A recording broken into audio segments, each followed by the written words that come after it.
Hello everybody, it's Julia here at the Highly Sensitive Tarot. I hope you're all doing well, all my lovely tarot friends. I hope that everything is going well for you, life's treating you well.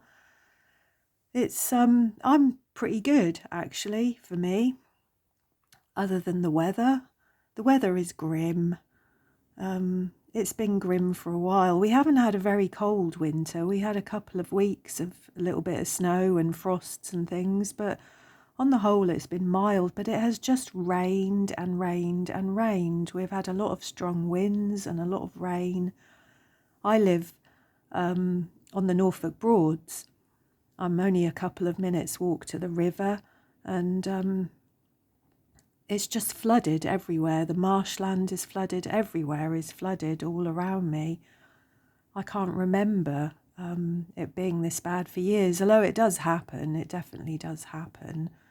But sort of laugh because we always know that we have all this flooding and all this rain, and then by the summer they'll be saying we've got a drought. We need a hosepipe ban. We seem to have so much water in this country, yet we can never seem to store it. It's one of those things, isn't it? But anyway, enough about the weather. So February. This is my what have I been up to in February video. I've got a lot of things to show you. I've got a lot of books, and I've got some decks that I was using in February, and then I've got all the decks that I plan to use in March. Today is the 1st of March, and I hope to upload this today. So we'll see how it goes. So yeah, where to start?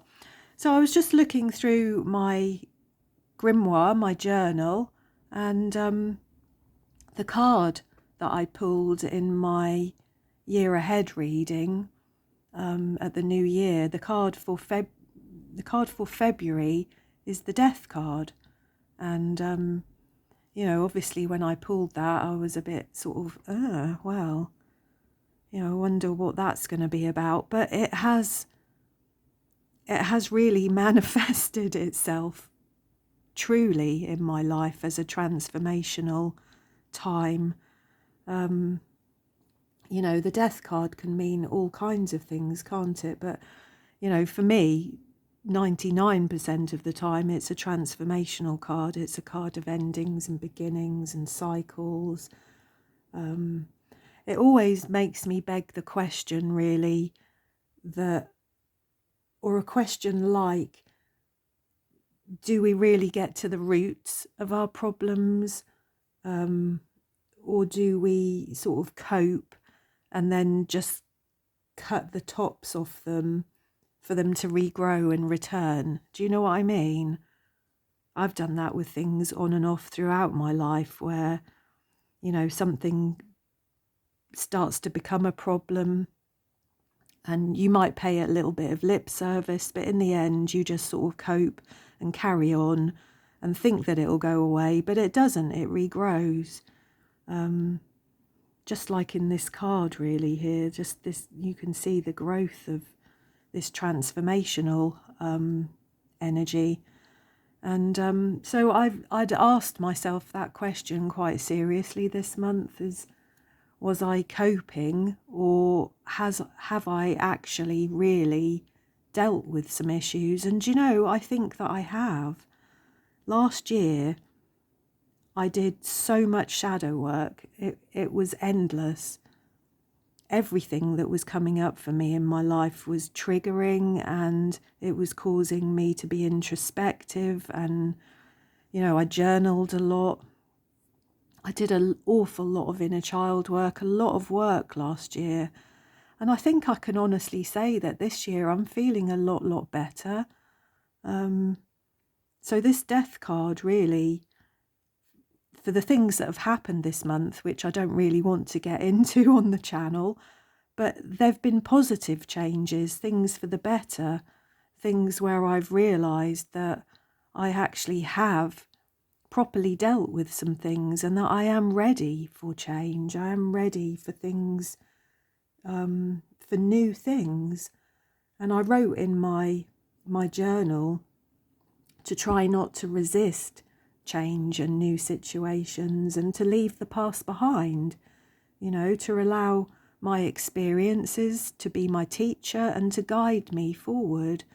And I really do feel actually like that is happening. I feel in quite a positive place at the moment, so that's really nice. That makes a big change. I still haven't moved house. I'm close, but it still hasn't happened. But there we go. But some other things have happened and they've been good. So let me just put that away. So let's have a look at the books first. So this beautiful book here, A Spell in the Wild, A Year and 6 Centuries of Magic by Alice Tarbuck. This beautiful book was recommended to me by AC at Sparkling Lotus Ink. She said she's read it a couple of times and she thought it might appeal to me, and it really does. It's gorgeous. I wasn't sure whether to read it as like from start to finish, but it's split up into months, and so I thought I'm gonna actually read it first time around. I'm gonna read a chapter a month. So I've just read February, which was all about fairies, and it was all about her name's gone out of my head again already, Alice. It was all about some of her experiences growing up, Scottish folklore, just all sorts of things really. It was really, really fascinating. She talks about the weather quite a lot. She talks about fairies, all sorts of things. I've really, really enjoyed it, to be honest. So many gorgeous little things here, like fairies are made of tatters and borrowings. Their gifts bestow powers in response to the prevalent anxieties of the time. Their habitat is the unexplained in the landscape, and their customs reflect mysteries and fears of rural communities. So fascinating. So yeah, I've read the chapter on fairies. There was a spell at the end of it, a spell for the weather, which I did do, actually. I did do. It was just really about going outside and talking to the weather, really. So yeah, I'm about to start Marches, which is Witches, Money and Protest. But this is a beautiful book. It says on the back, Alice Tarbuck explores what it means to be a witch today. Where witch was once a dangerous and often deadly accusation, it's now a proud self-definition. She describes what she practices as intersectional, accessible witchcraft. It's about the magic you can find in an overgrown snicket or a sixth-floor stairwell. Whatever your gender, whether you're able to climb a mountain or can't leave the house, month by month, Alice walks us through everyday magic for extraordinary times. So I can't recommend that enough. That is gorgeous. So let's put that over there. This month, I don't know what's happened to my brain really, because I'd spent quite a few months before then not being able to concentrate or focus and not reading very well at all. But my brain seems to have gone into overdrive this month, and I've had 5 books. 4 books on the go, actually, at the moment.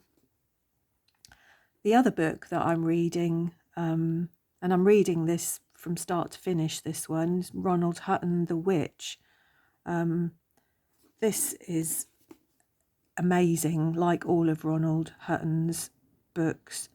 It says, if anyone could decipher how ideas about witchcraft have merged over the centuries, it is Ronald Hutton, one of our foremost authorities on ancient, medieval and modern pagan witchcraft. And it is fantastic. I'm this way far through it at the moment. It's not an easy read. I can only read it in little chunks before my brain is distracted, but I am persevering because it's really, really interesting. I'm also not reading as such, but I've been flicking through and refamiliarizing myself a little bit with this book. This is the abridgment of The Secret Doctrine by Helena Blavatsky. I did used to have the complete book, not just the abridgment, but I find these kind of books really quite hard going, and so I bought this, and it's much easier actually for me. It's much easier for me. It contains all the major concepts of her original work without the more elaborate commentaries, which it says here might prove at the outset distracting to the Western reader. Well, yeah, my brain. So, yeah, I've been really enjoying that as well. What else do we have here? This book I have also been flicking through.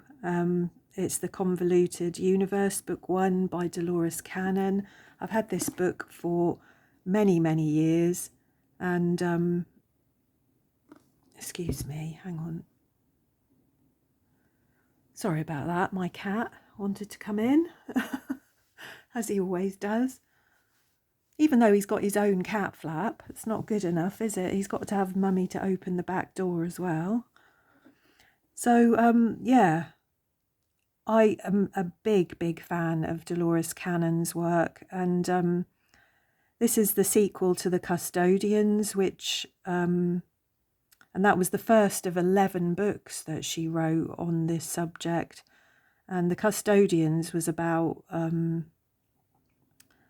aliens and UFOs and their kind of meddling, I suppose, in our world.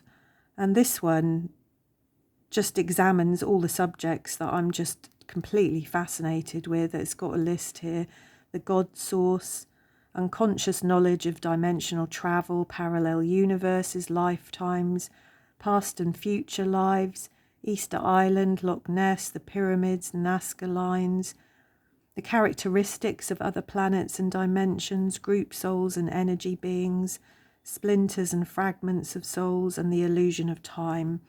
And I did read this book, and I think 2 or 3 of her other books many years ago, and I just felt it was time for them to come out again. I'm completely fascinated.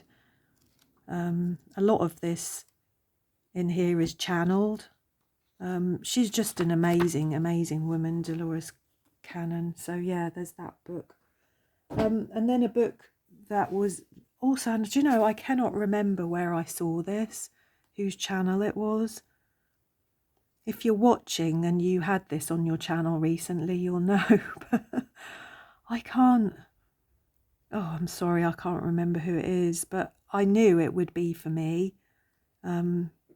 It's called Haggitude by Sharon Blackie, Reimagining the Second Half of Life. And I haven't started this book yet. But it says, a book for all the wild women. I love each and every placement of each word. Love the wildness, the shape-shifting, the fearsomeness of it all. Women have long been told to know our place. This powerful and inspiring exploration of the female relationship with landscape turns things around, showing us what may be gained from doing just that. So yeah, it's all about the time of life that I am at, and so are many of us here on YouTube, that time of menopause, that time of shifting into the sort of hag stage of life. So yeah, drawing inspiration from mythic figures and archetypes ranging from the wise woman to the henwife and the trickster, as well as modern mentors. Rich with a combination of myth, landscape and ecofeminism that took her earlier work if women rose rooted to cult status. Haggitude reclaims the mid-years as a liberating alchemical moment from which to shift into your chosen and authentic and fulfilling future. And you know, I really do feel like that. I feel like, I don't know, I'm 55 now, and I feel like maybe the first 50 years of my life were all about, well, other than being a little girl, obviously, but all my grown-up years were all about service to others. You know, I was a nurse, I was a mother, I am a mother. I took care of my ex-partner's children. And I really feel like I've got to a stage in life now that is for me. And so, you know, for me to finally become my authentic self, I think, the self that I've probably masked and hidden throughout a lot of my life, because it would not have fitted with my life of service. So yeah, so I can't recommend any of those books enough. Let's have a look. So throughout February, these are the decks that I worked with. There was another oracle deck. What was it? It was this one, the Enchanted Spell Oracle, but I didn't use that too much. I seem to get stuck on the Seasons of the Witch, the In Bulk Oracle, quite a lot. So I'm going to carry this one over into March, and I'm going to have another go with it.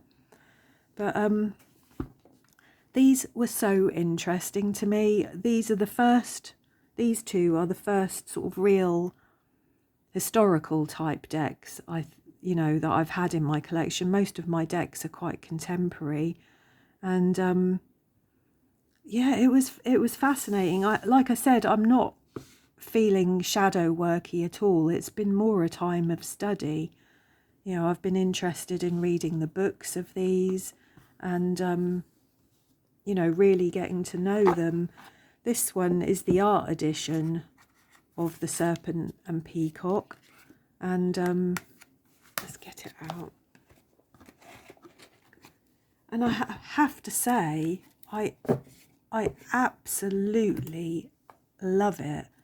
I absolutely love the colour palette of it. I think if it was much more subdued in its colour palette, I might have struggled with it more. But the colour palette of this is just amazing. Some of the images are just brilliant.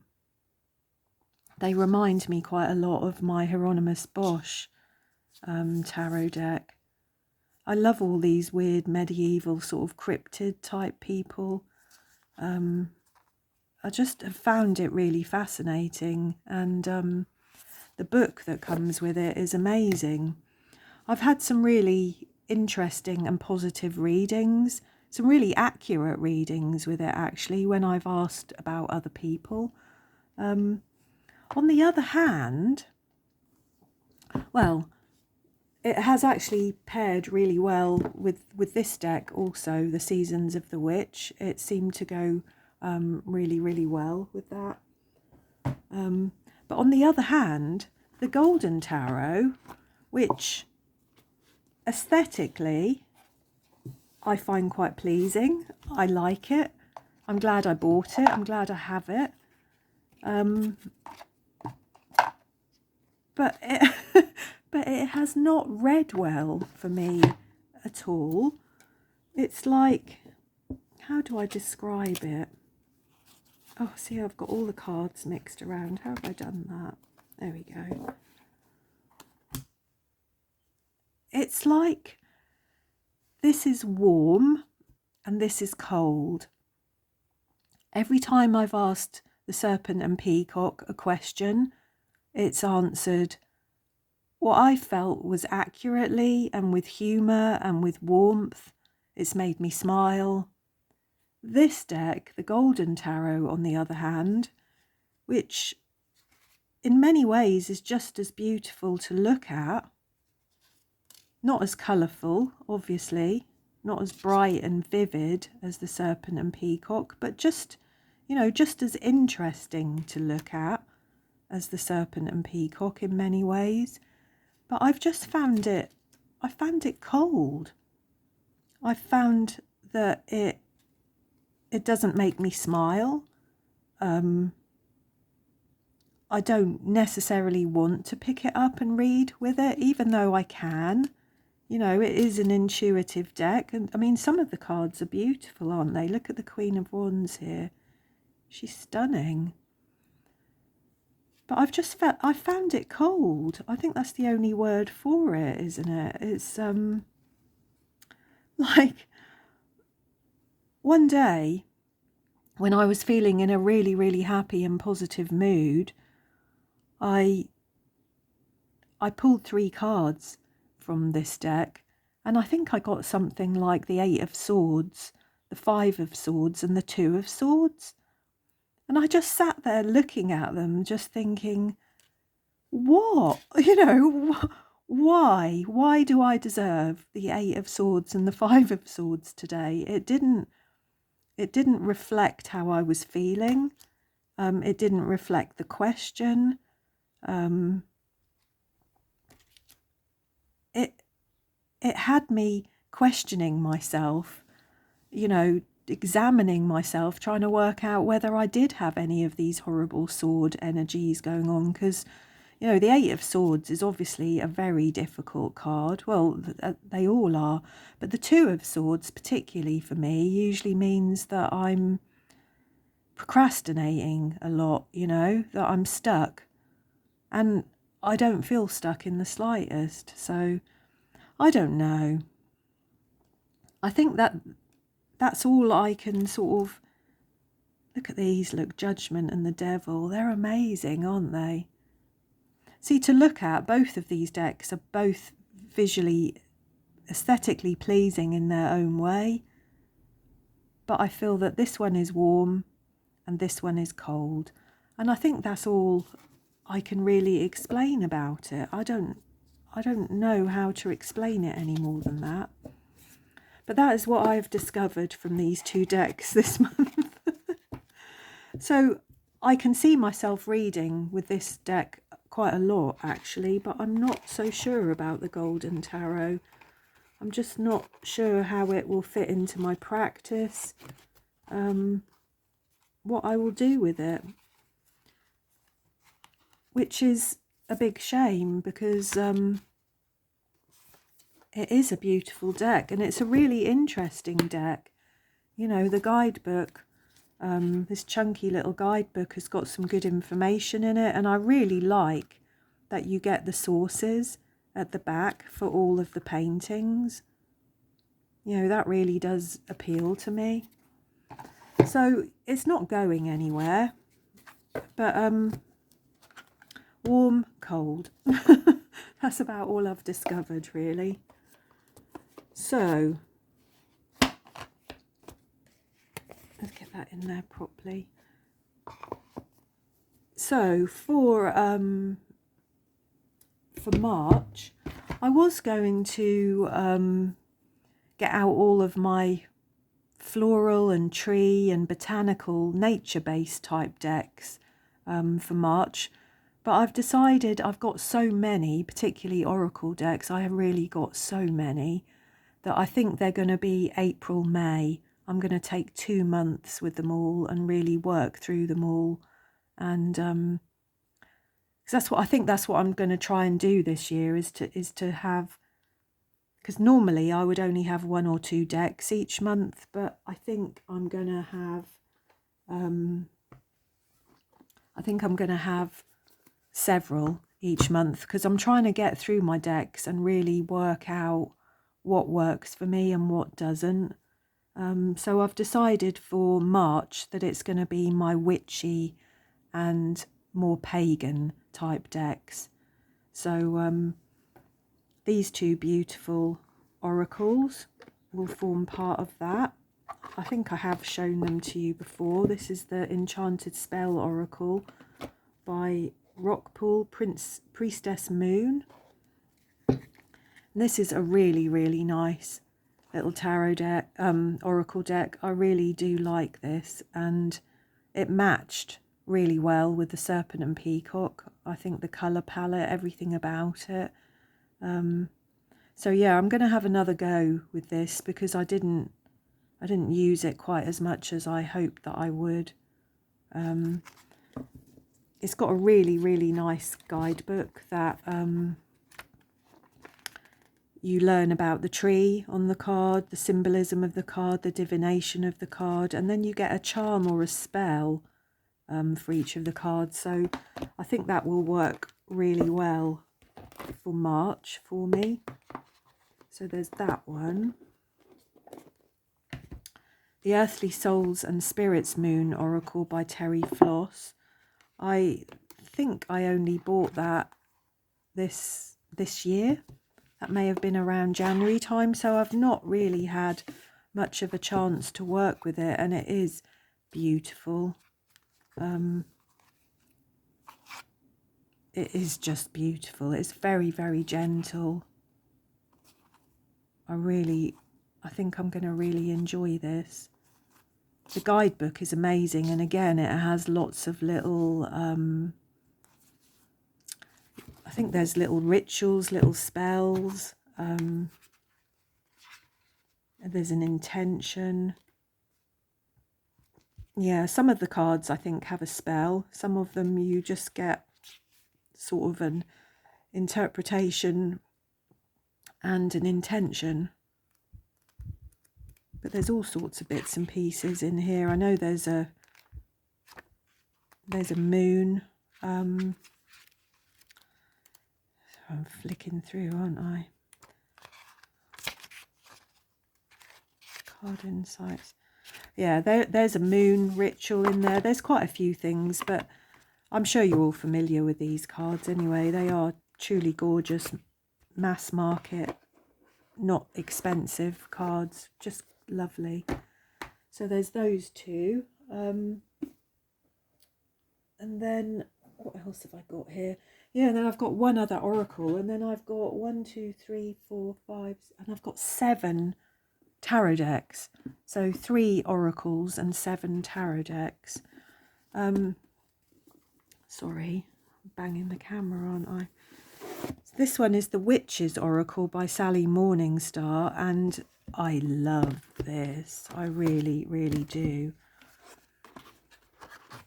I've only flicked through it and played with it a little bit. I haven't done anything serious with this deck as yet. But as you can see, it's beautiful. I think these cards are going to end up on my altar, to be honest. Don't you think? I think they're fantastic cards for my altar. I really like them. This has got very much an Ostara vibe about it, hasn't it? The silver bow. Empressy, lovely. And the guidebook is really nice as well. You get a little bit of information, the meaning, a high note, a low note, the vibration, the keywords.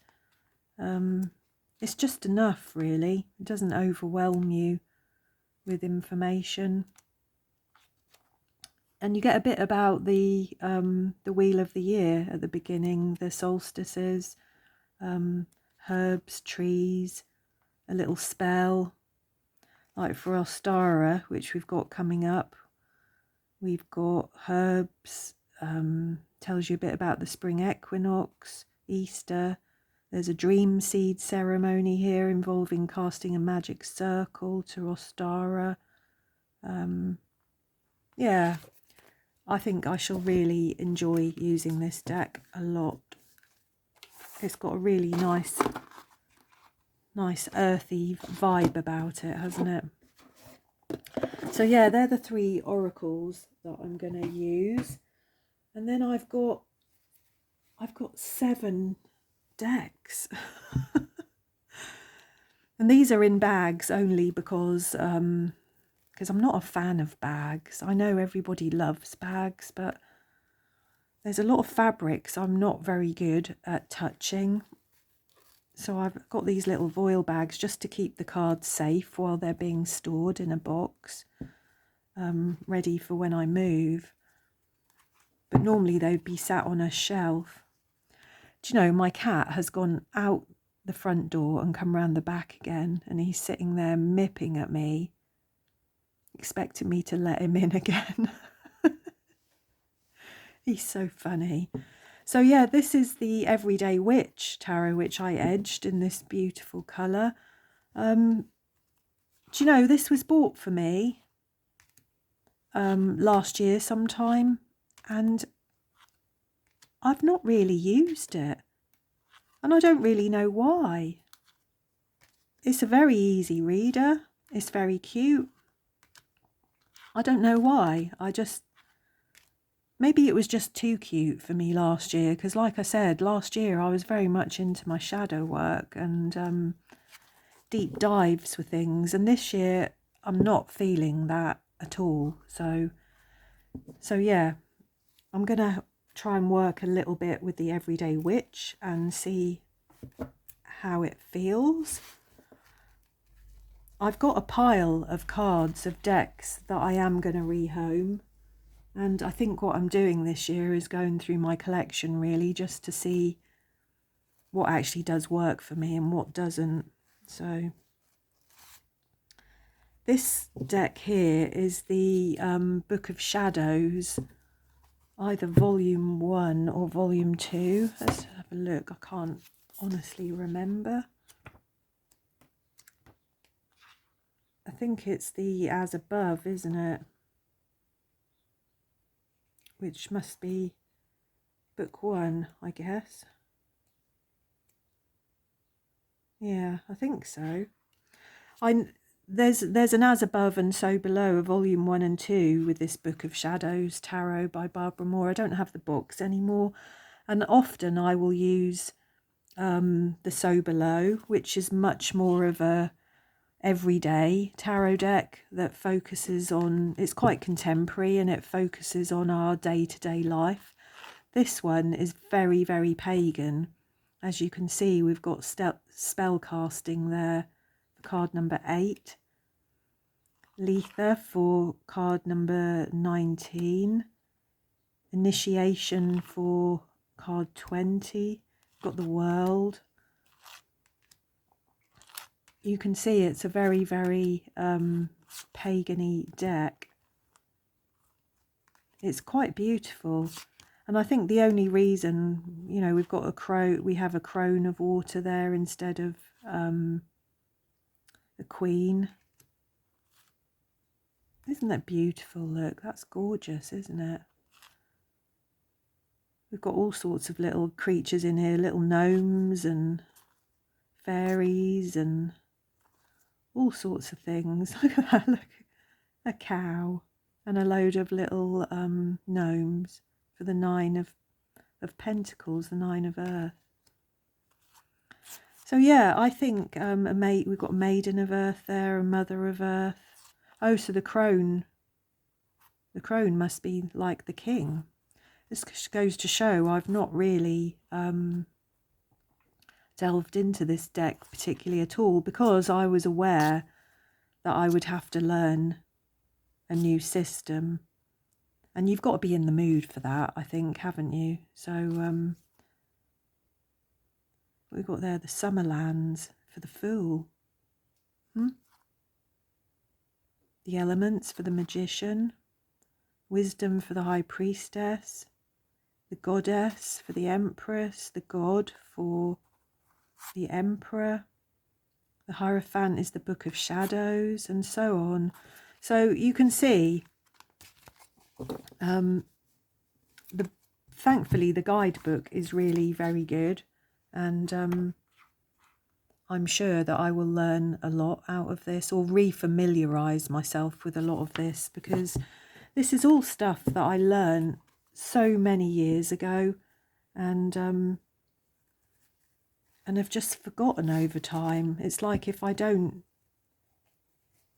practice something regularly, it just falls out of my head. So yeah. I've also got these 2 decks which I'm going to work with in March.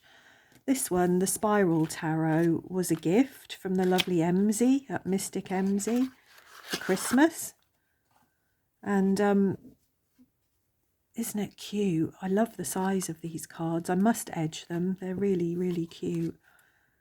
As you can see, I have not used this deck as yet because I've been waiting for a month where I wanted to use all of my witchy and sort of pagan-y type decks.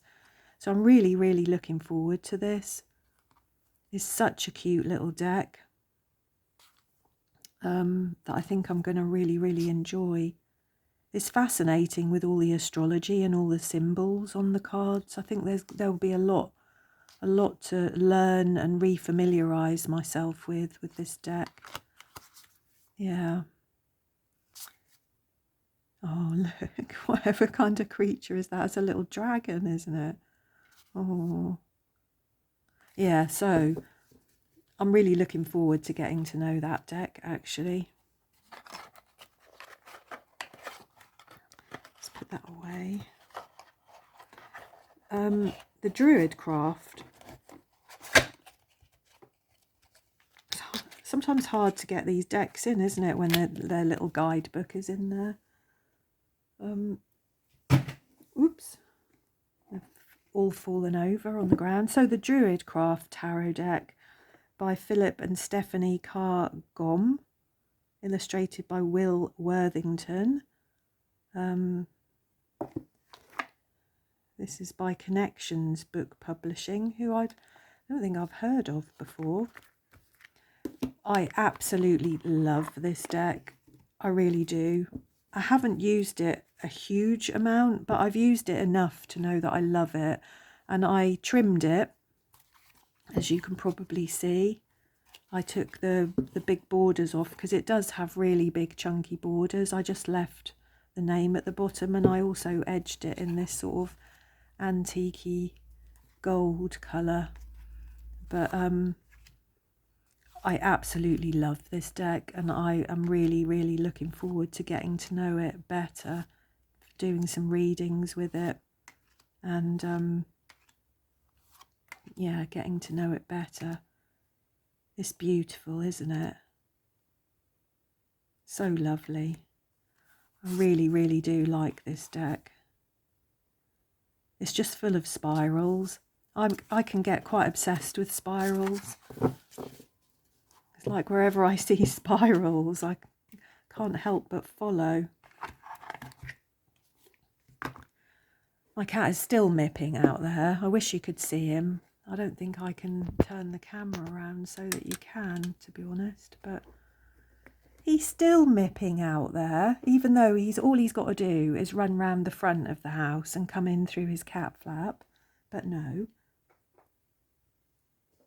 And I've got 3 more decks left to show you that I plan to work with. I think that's it for me for March. There may be a couple of other ones.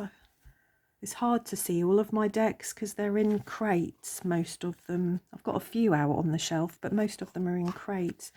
Now this one, the Silver Witchcraft Tarot, I have never done a reading with. It's a low Scarabeo deck.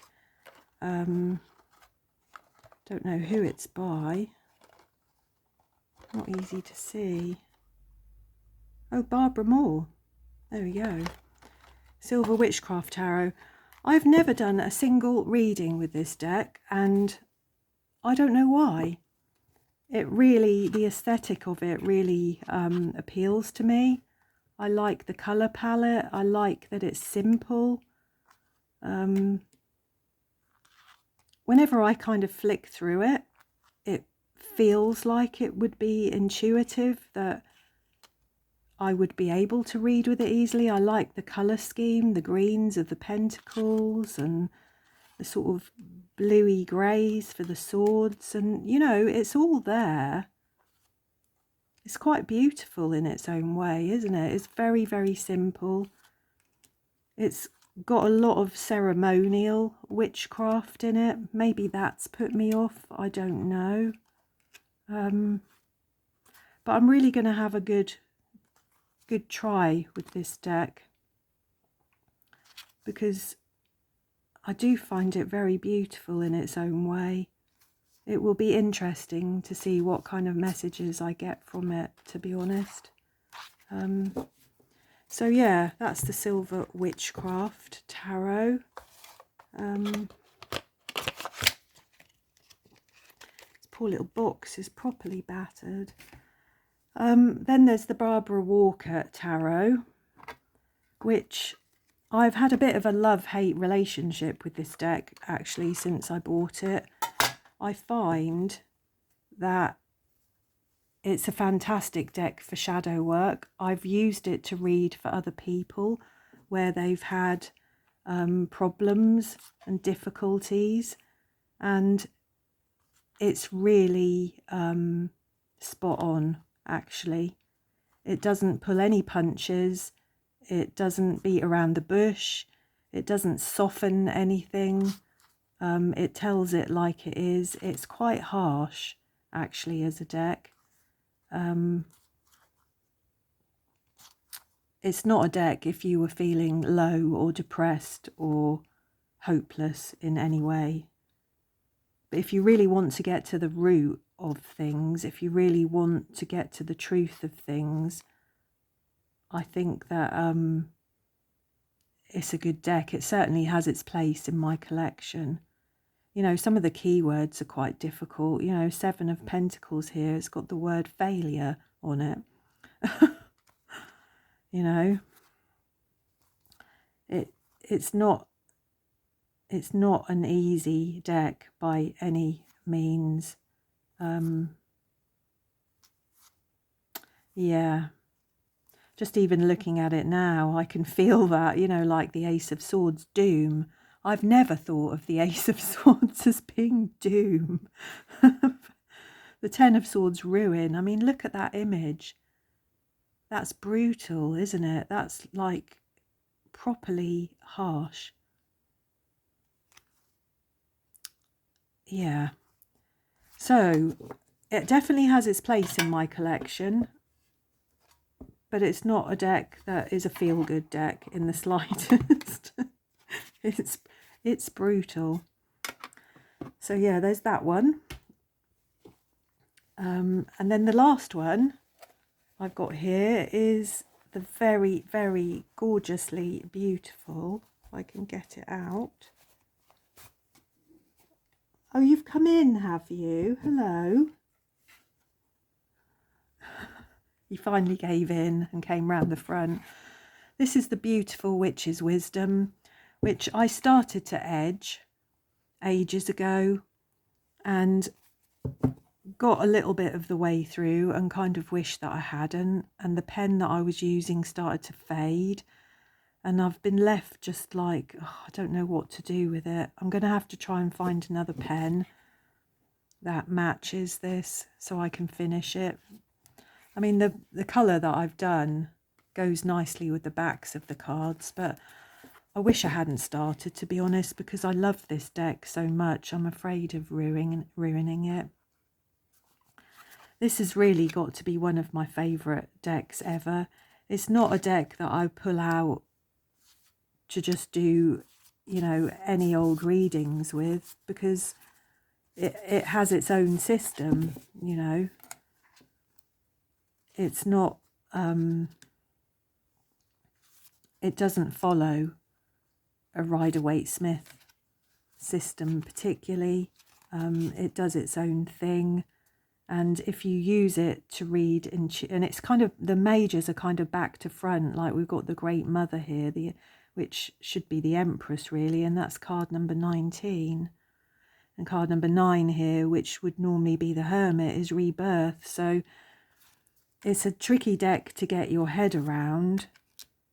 But if you read with it intuitively and you try and forget all about the systems that you already know, it's beautiful. And I tend to use it more as an oracle deck, if I'm honest. And again, these are just beautiful cards to have on your altar, I think. It is just absolutely, there's more decks falling down, sorry. It is just absolutely beautiful, isn't it? And so different. This is the Nine of Earth, the Nine of Pentacles. Normally we see a woman in a garden, don't we? You know, the interpretations of these cards could be so different. And the guidebook, I've got that here, that comes with this deck is probably one of my favourite guidebooks out of them all. I mean, just look at that for a start. Like, wow. I just really love it. You know, you get wisdom, you get an essence, you get counsel, and you get magic. And the magic in this book is brilliant, from very, very simple things to quite ritualized practices of spellcraft and things. You know, just for this one, the Ten of Air, which should normally be the Ten of Swords, wouldn't it? But this is murmuration. You know, something of wonder, a wondrous spectacle. And it says here, find a murmuration near you. Starlings, a school of flashing fish, trees moving in the wind, a heavy snowfall, a rock concert. Move with it and give yourself to the ecstatic energy of the divine collective joy. So there's some really very simple things in here. And then there's also things where you need to make and do things. So it's a really, really nice guidebook. So there we go. I think that's about it. This is what I'm going to be doing for March. I don't expect there to be any deep, shadowy work type readings. I think it will all be quite light. And really, I just want to work through my decks and sort of work out what I'm enjoying and what I'm not. And I've just realised I have waffled on for 46 minutes. So I need to stop, and I am sorry about that. If you've stuck through to the end, well done. Please do say hello. I'd love to hear from you, and I will see you all again soon. Thank you.